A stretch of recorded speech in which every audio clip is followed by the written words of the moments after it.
Good morning, ninth class. How are you all? Hope you all are good and fine.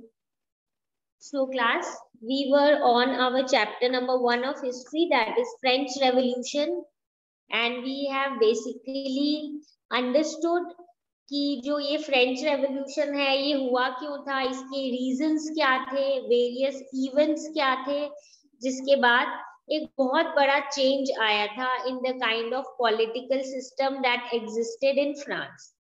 तो हमने finally यहाँ तक देख लिया था कि फ्रांस में अब कॉन्स्टिट्यूशन के हिसाब से गवर्नमेंट चलेगी। King will be there but his power will be limited, यानी कि वहां पे किस टाइप की फॉर्म ऑफ गवर्नमेंट थी, कॉन्स्टिट्यूशनल मोनार्की। ठीक है, और लोगों को कुछ पावर मिले थे, declaration of rights of man and citizens हुआ था और बहुत चेंजेस आए। This is what we have already done. Now we will see that this big change will not stop at constitutional monarchy. There will be more changes that will be witnessed by the French people during this time period. तो अब इनके बारे में पढ़ लेते हैं। Now situation जो France में है वो नेक्स्ट ये कॉन्स्टिट्यूशनल मोनार्की आने के बाद भी और भी बहुत ज्यादा क्या हो गई थी, टेंस हो गई थी। There were few things that were happening which we can say that which resulted in more tense situation in France. इनके बारे में पढ़ लेते हैं। Actually, we know that Louis XVI lost lot of his powers because now his powers were limited. So up he was not happy with the kind of situation in which he was. He was not happy with the kind of few powers that he had. So what did he do? He entered into a secret negotiation with King of Prussia. कि मतलब I want to have a kind of secret commitment or secret kind of alliance with you, where we will attack the people of the France and bring back monarchy. ठीक है, ये पूरी जो इनकी somewhere हम बोलेंगे कॉन्स्पिरेसी जैसी थी, इन्होंने एक सीक्रेट नेगोशिएशन कर लिया। ठीक है, अब हम ये हुआ क्यों, यू में आस्क कि ठीक है फ्रांस, तो इसलिए France, the people of France were somewhere this you can say not the people of France, actually the monarch of France was dissatisfied क्योंकि उनके पावर कम हो गए थे। पर बाकी एरिया के जो लोग हैं वो क्यों मानेंगे इस चीज को, बिकॉज उनको ये डर था कि जैसा चेंज फ्रांस में आया है वैसा ही चेंज कहीं हमारी कंट्री में ना आ जाए, हमारी कंट्री में भी भाई मोनार्की के पावर कम ना हो जाए। This was the problem which you can say rulers of the neighbouring countries were worried about. तो अब क्या हुआ कि अब हम नोटिस करेंगे कि यहाँ पे फ्रांस और दूसरी कंट्रीज तो कोशिश ये कर रहे हैं कि हम लोग क्या करते हैं, ट्रूप्स भेज देते हैं ताकि जो इवेंट्स हुए थे, जितने भी जिनके कारण बेसिकली फ्रेंच रेवोल्यूशन आई थी, उसी हिसाब से क्या हो रहा है कि कहीं हम भी कोशिश करते हैं कि ये जो इन इवेंट्स के बाद जो रेवोल्यूशन खत्म हुआ था, इनको हम क्या करते हैं कि ऐसा कुछ और आगे ना हो। ये तो कंसर्न था दूसरी कंट्रीज का और फ्रांस का था, फ्रांस के मोनार्क का, कि मेरे पावर मुझे वापस मिल जाए। तो ऑब्वियसली जब ऐसी चीजें ये प्लानिंग चल रही थी, उसी टाइम पे नेशनल असेंबली को भी पता चल गया। तो नेशनल असेंबली ने खुद ही क्या किया, अप्रैल 1792 में एक वॉर डिक्लेयर कर दी अगेंस्ट प्रशिया एंड ऑस्ट्रिया। ठीक है, तो उन्होंने वॉर डिक्लेयर कर दी अगेंस्ट प्रशिया एंड ऑस्ट्रिया, क्योंकि प्रशिया और ऑस्ट्रिया जो है वो प्लानिंग कर रहे थे फ्रांस के साथ मिलके फ्रांस के लोगों पे अटैक करने। तो पहले से असेंबली ने ही ये डिसाइड कर लिया।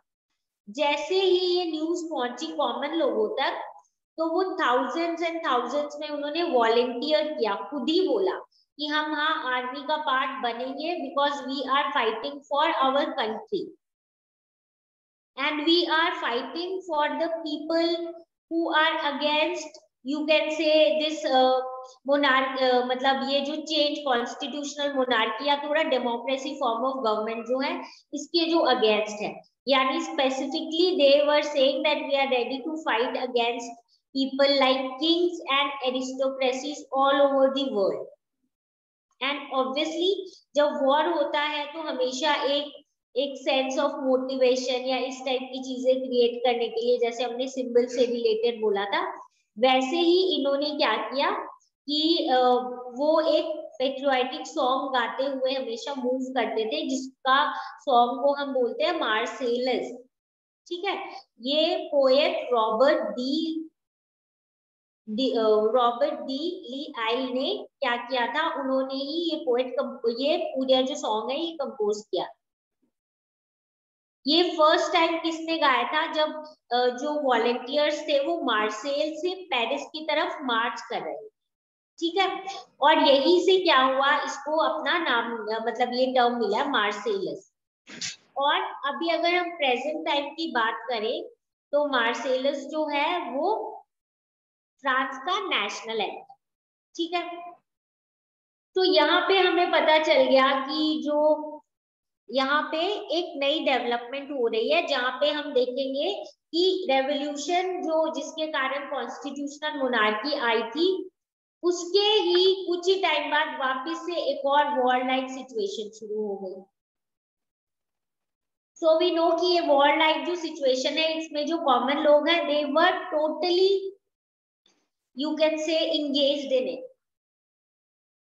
and they themselves volunteer कि हाँ we are ready to fight for our country and kind of हमें जिस टाइप की गवर्नेंस चाहिए उसके लिए, not only with our own ruler but with also the kings and aristocracies all over the Europe. अब देखो ये जो वॉर हुई थी, we must understand जब भी ऐसा कोई रेवोल्यूशन या वॉर होता है तो जो लोग हैं और वो जो कंट्री है, जो एरिया है, वहां पे बहुत इकोनॉमिक डिफिकल्टीज आती है क्योंकि चीजें हैम्पर हो जाती हैं, बहुत सारे लॉस होते हैं। ठीक है, तो ऑब्वियसली ये ऐसी सिचुएशन कहाँ आ गई थी, फ्रांस में भी आ गई थी। पहले तो रेवोल्यूशन के टाइम ही इतनी सारी प्रॉब्लम्स आई, रेवोल्यूशन के टाइम पे इतनी सारी प्रॉब्लम आने के बाद उसके बाद हम वापस देखेंगे कि ऐसा नहीं है कि अब वो लोग वापस से अपने काम पे लग जाए, इकोनॉमी को आगे बढ़ाने लग जाए, सब लोग अपने लाइवलीहुड और अर्निंग सब में लग जाए, नहीं, वापस से उनको किस चीज पे जाना पड़ा, फाइटिंग करने जाना पड़ा। तो जब सारे मैन, बहुत सारे मैन ने जो वॉलंटियर किया था उन्होंने और वॉर पे चले गए थे, तो अब जो विमेन है उनको दोनों चीजों से कोप अप करना पड़ा था। वो बाहर भी जा रही थी फैक्ट्री वगैरह में काम करने के लिए और साथ में वो अपने जो हाउस होल्ड जो जितने भी वर्क होते थे उनको भी करती थी। तो इसीलिए जो यहाँ पे सिचुएशन क्या हो गई थी, बहुत ज्यादा हम बोलेंगे प्रॉब्लमेटिक हो गई थी। Large section of the population जो है वो इस चीज से कन्विंस थे कि revolution had to be carried further as the constitution of 1791 gave political rights only to the richer section of the society. एक तो देखो यहाँ पे बैकग्राउंड में हमने नोटिस किया है कि एक ना एक क्या चल रही है, पहले रिवोल्ट हुआ था, उसके बाद हमने नोटिस किया कि रिवोल्ट चलने के बाद क्या हुआ कि ये फ्रांस जो है अगेन कॉन्स्पिरेसी कर रहा है, और फ्रांस की कॉन्स्पिरेसी के बाद वापस क्या हुआ कि हम नोटिस करेंगे इन्होंने वॉलंटियरली जाके वॉर में इंगेज है। तो यहाँ तो एक साइड ये चल रही है, बट एक सेक्शन ऑफ द सोसाइटी ऐसा भी है जो ये समझ रहा है कि हमारी जो लार्ज सेक्शन ऑफ पॉपुलेशन है उनको वोटिंग राइट्स तो मिले ही नहीं थे। कॉन्स्टिट्यूशन ऑफ 1791 जब आया फ्रेंच रेवोल्यूशन के बाद, तो हमने पढ़ा था सबसे पहले तो वोटिंग राइट्स जो है वो सिर्फ 25 इयर्स अबव मैन और जो at least 3 days ways of a labourer जितना टैक्स देते हैं एटलीस्ट, है ना। तो जब इतना टैक्स देते हैं तो हम ये नोटिस करेंगे कि सिर्फ एक ही कुछ अमीर सेक्शन है जिनके पास ये वोटिंग राइट्स है, बट इसके साथ साथ कुछ और इम्पोर्टेंट चीजें हैं हमारे पास। वो क्या है, हमने पढ़ा था कि नेशनल असेंबली का पार्ट भी अगर आपको बनना है तो फिर आपको highest bracket of tax payers में से होना चाहिए। ओके, तो अब हम इसमें क्या चीज समझेंगे, हम समझेंगे कि एक तरीके से सिर्फ और सिर्फ जो richer section of the society है उनको राइट्स मिले थे कॉन्स्टिट्यूशन ऑफ 1791 के हिसाब से। तो जो पुअर सेक्शन थे ना वो अभी भी ये बोल रहे थे कि रेवोल्यूशन जो हम बोलते हैं ना, जो 1789 में शुरू हुआ था उसको कंटिन्यू करना चाहिए, वो पूरा नहीं हुआ रेवोल्यूशन, क्योंकि हमें तो राइट्स मिले ही नहीं। तो इन लोगों ने क्या किया, इन्होंने अपने पॉलिटिकल क्लब्स बनाए, पॉलिटिकल ग्रुप्स जैसे बनाए, ठीक है, और अपने पॉइंट को ये लोग हर जगह पे रैली करते थे, डिस्कस करते थे और बोलते थे हमें भी चाहिए इक्वल राइट्स चाहिए। गवर्नमेंट की पॉलिसीज में उनके एक्शंस जिस तरीके से फॉर्म होंगे, we also want kind of right because we were equivalent playing important role in the revolution. और रेवोल्यूशन हुआ इसलिए था कि इक्वालिटी आ जाए, सबको इम्पोर्टेंट रोल मिले। तो ऐसे करके बहुत सारे ग्रुप्स बने थे, जिनमें से जो सबसे सक्सेसफुल क्लब्स थे, क्लब में से जो मेन था वो था जैकोबियन क्लब। ठीक है, कौन सा था, वो था जैकोबियन क्लब। अब ये जो जैकोबियन क्लब था, जैकोबियन क्लब, ये इसको बेसिकली नाम मिला था from the former convent of Saint Jacob in Paris. तो इससे इन लोगों ने जो यहाँ के अपने ये कॉन्वेंट का जो टर्म है उससे इन्होंने क्या किया, कॉन्वेंट बेसिकली क्या होती है, एक बिल्डिंग जो एक पर्टिकुलर कम्युनिटी, एक रिलीजियस ग्रुप को रिलीजियस लाइफ पे डिवोटेड हो, ठीक है, तो उसके ऊपर इनको नाम मिला। सेंट जैकब थे, convent of Saint Jacob Paris में थे, उसके ऊपर इनको नाम मिला।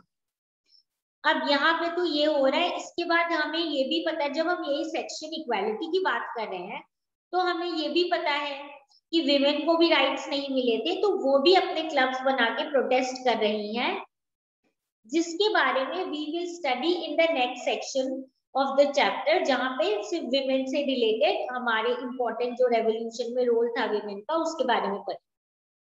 Coming back to our this topic, Jacobin club के जो सबसे इंपॉर्टेंट लीडर थे वो थे मैक्सिमिलियन रॉबेस्पियर। ठीक है, ये नाम हमें याद रखना है। हमें क्यों याद रखना है ये नाम, क्योंकि ये जो है ये हमारे नेक्स्ट बेसिकली लीडर बनेंगे फ्रांस के, ठीक है, इस जैकोबियन क्लब। नाउ हमने ये पढ़ा है कि अब इस टाइम पीरियड में यानी काफी कुछ चेंजेस हो रहे हैं। एक तो ठीक है, रेवोल्यूशन के बाद कुछ चेंजेस आए थे, कुछ लोग डिससैटिस्फाइड इससे थे, वो अपना अलग से मूवमेंट कर रहे थे। यहाँ पे नॉर्मल लोग जो है बहुत सारे वॉर में चले गए थे, तो एक प्रॉब्लमैटिक सिचुएशन थी फ्रांस। जो जैकोबियन क्लब के मेंबर्स थे वो ऑब्वियसली बेसिकली कौन से लोग थे, जो बहुत ज्यादा प्रॉस्परस नहीं थे, यानी कि बहुत ज्यादा अमीर सेक्शन नहीं था वो सोसाइटी। ठीक है, इसमें जनरली कौन थे, स्मॉल शॉपकीपर्स, आर्टिजन्स थे, इसमें शू मेकर्स थे, पेस्ट्री कुक्स थे, वॉच मेकर्स, प्रिंटर्स, सर्वेंट्स और डेली वेज वर्कर्स। यानी हम आराम से देख सकते हैं कौन से लोग थे, समवेयर जिनकी इनकम बहुत ज्यादा नहीं और जिनको बेसिकली इंक्लूड नहीं किया हुआ था एक्टिव सिटीजन्स में, वो वाले लोग। और लीडर इनके थे मैक्सिमिलियन रॉबेस्पियर। अब ये जो जैकोबियन है ना, इन्होंने खुद को बताने के लिए कि देखो हम आप बाकी लोगों से अलग है। क्यों हम बाकी लोगों से अलग है, क्योंकि आप ऑब्वियसली आप हमें इक्वल नहीं मानते, हमने राइट नहीं दिया, तो खुद को जानबूझ के डिस्टिंग्विश करते थे। तो उन्होंने ये दिखाने के लिए कि हाँ हम अलग ग्रुप है, अलग टाइप के वो क्लोथ्स पहनने लगे, जैसे लॉन्ग स्ट्रिप के ट्राउजर्स पहनने लग गए थे। Okay, and similar to those that were worn by the dock workers, जो dock workers होते हैं बेसिकली हार्बर्स अराउंड जो लोग काम करते हैं, वैसी वाली इन्होंने ड्रेस पहनना शुरू कर दिया था। वो बेसिकली अपने को जो सोसाइटी की फैशनेबल सेक्शन थे, जो अमीर सेक्शन थे, जैसे कि नोबल्स, जो के पहनते थे knee breeches. This was a special kind of trouser जिसमें एक डिजाइनिंग होती थी, नी तक आपका जो ट्राउजर है वो थोड़ा सा जैसे अपने बैलून पैंट्स होते हैं उस टाइप का स्ट्रक्चर था, और नीचे से वो जो आपके नीचे वाला पार्ट है लेग का, उसके ऊपर समवेयर थोड़े से स्टिकी जैसे थे, मतलब टाइट थे। तो वो एक स्पेशल काइंड का ट्राउजर था बेसिकली, जो रिच पीपल जो होते थे, कौन से, नी ब्रीचर्स, जो सॉरी नोबल्स होते थे, ये इनको पहनते थे, जिनको हम बोलते थे जिनको नी ब्रीचर्स बोला जाता था। तो ये जैकोबियन बोलते थे कि नहीं, हम आपके जैसे नहीं, हम फैशनेबल नहीं पहनते हैं, हम तो स्ट्राइप वाले पहनेंगे जो जनरली डॉग वर्कर्स पहनते। ये एक तरीका था to proclaim the end of the power, ठीक है, by the people who wear knee breeches, यानी जो नी ब्रीचेस पहनते हैं, हम चाहते हैं उनके पास जो स्पेशल पावर्स है अभी भी वो नहीं होनी चाहिए, इक्वालिटी लाओ, ठीक है। तो इसीलिए जो जैकोबियंस है, इनको बोलने, इनके लिए टर्म यूज हुआ सेंस क्यूलोटिस। तो इसका मतलब होता है दोस्त विदाउट नी ब्रीचेस, यानी जो ये वाले टाइप के कपड़े नहीं पहनते। ये जो है जनरली मैन, ये इनके अलावा रेड कैप भी पहनते थे। हमने पढ़ा था रेड कैप का मतलब बेसिकली ऐसे तो फ्रीडम से रिलेटेड होता है, फ्री, तो सिंबलाइज ये क्या करता था, लिबर्टी। बट विमेन जो है obviously they were not allowed to do so, तो यानी विमेन के जो राइट्स है उनके बारे में तो हम और आगे डिटेल में पढ़ेंगे। इनको एटलीस्ट कुछ राइट्स हुए, women were actually not having any kind of rights. So अभी हम क्या देख रहे हैं, again I am repeating, France में साथ में साइमल्टेनियसली 2-3 प्रॉब्लम्स चल रही थी। एक तो पहले बाहर से अटैक होने वाला, इसलिए लोग, खुद फ्रांस के लोग ही उस वॉर में चले गए हैं। सेकेंडली क्या हुआ है, कुछ लोग, सेक्शन ऑफ द सोसाइटी जो कॉन्स्टिट्यूशन ऑफ 1791 से हैप्पी नहीं है, वो अलग से अपने मूवमेंट चला। तो अब ये मूवमेंट इतना बड़ा हो गया था कि समर ऑफ 1792 में क्या हुआ, जो जैकोबियंस है उन्होंने प्लान किया along with large number of Paris people, जो एंगर थे क्योंकि उस समय खाने की सप्लाई जो है वो बहुत कम थी। तो उनके साथ उन्होंने फाइनली बोला कि हम अब क्या करेंगे, यहाँ पे we will basically you can say start this revolt in a big manner. So यहाँ पे किन लोगों ने, again I will tell, again I will repeat, जो बेसिकली जो poor section of the society है। पुअर सेक्शन का क्या मतलब, बेसिकली जिनको यहाँ पे राइट्स नहीं मिले। इन्होंने क्या किया, एक तरीके से इन्होंने बोला कि हम लोग अब इंसरेक्शन करेंगे। इंसरेक्शन का मतलब क्या है, basically we are ready to use violence against the ruler और द गवर्नमेंट, ठीक है। तो हम आराम से इनके ऊपर कंट्रोल करेंगे, और हमने एक ऐसा प्लानिंग कर लिया क्योंकि हमारे पास बेसिक जो खाने वाली चीजें हैं वो भी अवेलेबल नहीं हो रही। तो उन्होंने क्या किया, ये सारे के सारे अगस्त 10 में पैलेस ऑफ ट्यूलेरीज जो है वहां पे गए, वहां के किंग्स के गार्ड्स को एकदम मतलब उनको तहस नहस कर दिया, मारा वारा, एंड देन उसके बाद किंग को बहुत घंटों के लिए उसको अपने ही पैलेस में होस्टेज बना, ठीक है, उसको बंधक जैसे बना। उसके बाद लेटर जो असेंबली है उन्होंने पूरी रॉयल फैमिली को इम्प्रिजन कर, ठीक है। उसके बाद इलेक्शंस हुए। इस बार जो इलेक्शंस हुए थे इसमें जो कंडीशन थी वो अलग थी। क्यों होगी, क्योंकि अभी पावर में अभी कौन मेन रिवोल्ट कर रहा है, जैकोबियन कर रहे हैं, जो कि पुअर सेक्शन है। तो इन्होंने बोला all the man of 21 years और अबव जो है उनको राइट टू वोट चाहिए हमें, और इसमें कोई भी वेल्थ की कंडीशन नहीं होनी चाहिए कि इसके पास इतने पैसे हैं या इतने टैक्स देता है या इतनी इनकम है या इतना रिच है या वॉट एवर इट इज, यानी वेल्थ से रिलेटेड कुछ प्रोविजन नहीं है। All the man of 21 years and above regardless of wealth got the voting right, ठीक है। ये हमारा हो गया यहाँ पे इलेक्शन, कहाँ पे, फ्रांस। जो नई इलेक्टेड असेंबली थी उसको बुलाया गया convention. What was it called, it was called convention. So the newly elected assembly was called the convention.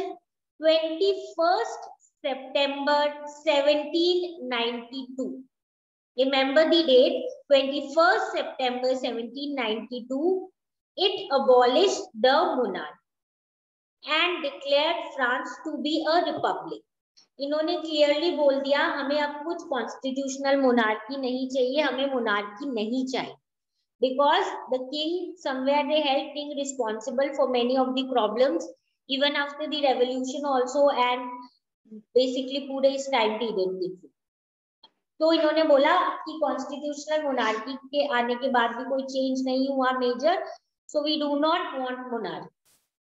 And somewhere monarchs इसीलिए भी they were so unhappy and they were not only this problem regarding food and the economic problem but somewhere also कि क्योंकि वो दूसरे countries के साथ मिलके secret planning कर रहे थे to remove this constitutional monarchy and the kind of governance that was coming. So people were dissatisfied, उन्होंने बोला हमें कोई monarchy नहीं चाहिए।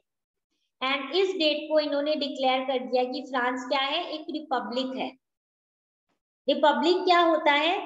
When the head of the government is an elected person, whether it is directly और whether it is indirectly, okay, but it should be an elected member. So अब इन्होंने क्या बोला, हमें मोनार्की नहीं चाहिए, हमें क्या चाहिए, हमें चाहिए Republic. And finally they declared 21st September 1792 that we end the monarchy and we declare France to be a republic. ठीक है, you need to remember this date because this question may be asked कि republic किस day को finally declare हुआ था France. Now after that what happened was, अब इनका ये decide हो गया कि क्या है फ्रांस की गवर्नेंस कैसे होगी, ठीक है। तो रिपब्लिकन फॉर्म ऑफ गवर्नमेंट में हमें पता है इलेक्टेड गवर्नमेंट होती है including the head of the government. Just keep in mind जो हमारा पिछला वाला भी था ना कॉन्स्टिट्यूशनल मोनार्की, उसमें भी इलेक्शन तो हो रहे थे, गवर्नमेंट तो बन रही थी, पर जो हेड ऑफ द कंट्री था वो मोनार्की था। तो अब यहाँ पे बोल रहे हैं हमें कॉन्स्टिट्यूशन भी चाहिए, हमें इलेक्टेड गवर्नमेंट भी चाहिए, पर हमें हेड ऑफ द गवर्नमेंट क्या चाहिए, हमें हेड ऑफ द गवर्नमेंट चाहिए जो कि इलेक्टेड पर्सन हो, जो कि रिपब्लिक हो और कोई हेरिडेटरी मोनार्की ना हो, ठीक है। नाउ अब क्या हुआ, ये डिसाइड हो गया कि चलो किस टाइप से गवर्नेंस चलेगी और क्या क्या होगा। मूविंग ऑन, अब इन्होंने बोला कि लुई 16 के अगेंस्ट केस चला, फाइनली पूरा डिस्कशन हुआ and he was considered guilty of the charge of treason, यानी betrayal of one's own country और गवर्नमेंट, यानी जब आप अपनी कंट्री के खिलाफ ही कुछ करते हो, ठीक है। तो क्योंकि वो प्लानिंग कर रहे थे दूसरी कंट्री के साथ मिलके अपनी कंट्री के लोगों पे अटैक करने के लिए और वापस से मोनार्की सिस्टम लाने के लिए, whatever it was, but it was something that he was doing against his country, अपने कंट्री के अगेंस्ट कर रहे खिलाफ, इसीलिए उनको डेथ सेंटेंस की सजा दी गई। Okay, he was executed and on 21st January 1793. Okay, 21st January 1793 he was executed publicly. Publicly उनको you can see on your screen as well, सबके बीच में उनको execute किया गया। Okay, and उसके कुछ टाइम बाद ही क्या हुआ, उसके कुछ टाइम बाद ही क्या हुआ, जो क्वीन मैरी एंटोनेट है, she met with the same fate shortly. तो इससे क्या मतलब है हमारा, इससे मतलब है कि पहले लुई 16 को समवेयर हम नोटिस करेंगे कि लुई 16 को एग्जीक्यूट किया गया और उसके कुछ ही टाइम बाद मैरी एंटोनेट जो है उनको भी क्या कर दिया गया, उनको भी एग्जीक्यूट कर दिया गया। And this was so because obviously people of France even considered that somewhere she was also responsible in help somewhere deciding the, जिस तरीके से चीजें डिसाइड हो रही थी गवर्नमेंट में या फ्रांस में जो हो रहा था, उसमें कहीं ना कहीं जो रिस्पॉन्सिबिलिटी है वो किसकी भी थी, वो मोनार्क की भी थी। Okay, so this is how finally we see कि फ्रांस में पहले मोनार्की से कॉन्स्टिट्यूशनल मोनार्की आई और फिर कॉन्स्टिट्यूशनल मोनार्की से आगे जाके और क्या क्या चेंजेस हुए हमारे कॉन्स्टिट्यूशनल मोनार्की से हमारे, उसके बाद फाइनली ये एक रिपब्लिक बन गया था। Okay, so we saw that in a sequence what were the changes that came in and now in our later part we will notice, यहाँ पे हम देखेंगे कि आगे क्या चेंजेस हुए। तो आगे के अगर हम चेंजेस की बात करें यहाँ पे, तो हम देखेंगे एक और नए रूलर आए हैं यहाँ। ठीक है, ये जो नए रूलर है ये कौन है? जो हमने पढ़ा था जैकोबियन क्लब में सबसे इंपॉर्टेंट, जो जैकोबियन क्लब सबसे इंपॉर्टेंट था और उसके जो लीडर थे वो कौन थे? Maximilien Robespierre.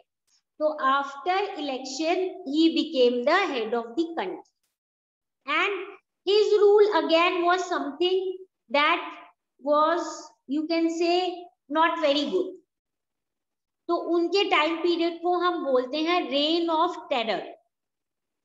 बेसिकली ऐसा टाइम पीरियड जिसमें हम देखेंगे all over France there was a terror that was created. We will notice actually what was his perception, because he belonged to the poor section of the society. So he will try to bring equality in every which way. जैसे भी equality आ सकती है वैसे भी he will try कि equality लानी है, and his way of bringing reform will be very very, you can say, very strict, full of terror. Okay, so about him we will study in detail in our next class, and हम देखेंगे कि इनके rule obviously वो भी end होगा, because his rule was called reign of terror and he did not listen to people. He tried to bring reforms with using lot of force and did not listen to many of the people. So finally he will also be in a condition where he will also be executed. उसके बाद हमारी governance किस type की होगी, क्या नया governance system आएगा और आगे क्या प्रोसीडिंग होगी, that is what we will be doing in our next class. And then after that हम स्पेसिफिकली पढ़ेंगे कि विमेन का रोल क्या था रेवोल्यूशन में, स्लेवरी जो है उसका उस टाइम पीरियड में क्या रोल था, and then along with slavery we will also understand कि आगे जाके एवरीडे लाइफ जो है उसमें क्या चेंजेस हुए थे, किनके, जो पीपल ऑफ फ्रांस है उनके। So basically now just understand that we should make it clear कि फ्रांस में एक सीरीज ऑफ इवेंट्स में बहुत सारे चेंजेस हुए थे। पहले तो मोनार्क थे, मोनार्क की क्या कंडीशन थी, क्या क्या कॉजेस थे जिसके कारण लोग डिससैटिस्फाइड हुए। उसके बाद एक रेवोल्यूशन हुआ जिसके बाद कॉन्स्टिट्यूशनल मोनार्की आ गई। कॉन्स्टिट्यूशन ऑफ 1791 में क्या क्या प्रोविजंस थे, उसके बाद क्या हुआ जिसके कारण रेवोल्यूशन कंटिन्यू हुआ, उसके बाद फाइनली फ्रांस जो है रिपब्लिक बनी। तो this is the point till which we have covered our chapter. Okay, so if you have any doubt relating to the topic, then obviously you can come up with your problems, and we'll discuss and solve all your problem. I just want to tell you people that give the portion a reading again so that you people can basically come up with your problems, and repeating again, start making your own notes in your register, history register. Obviously जो भी notes है, that is try to prepare your own notes, and if you have difficulty obviously I'll send the notes so that you can take help of the notes. So just in your history register try making notes, and the question answers will be sent by me after we complete the chapter. So you need to do these notes and your question answers in your history registers. Okay,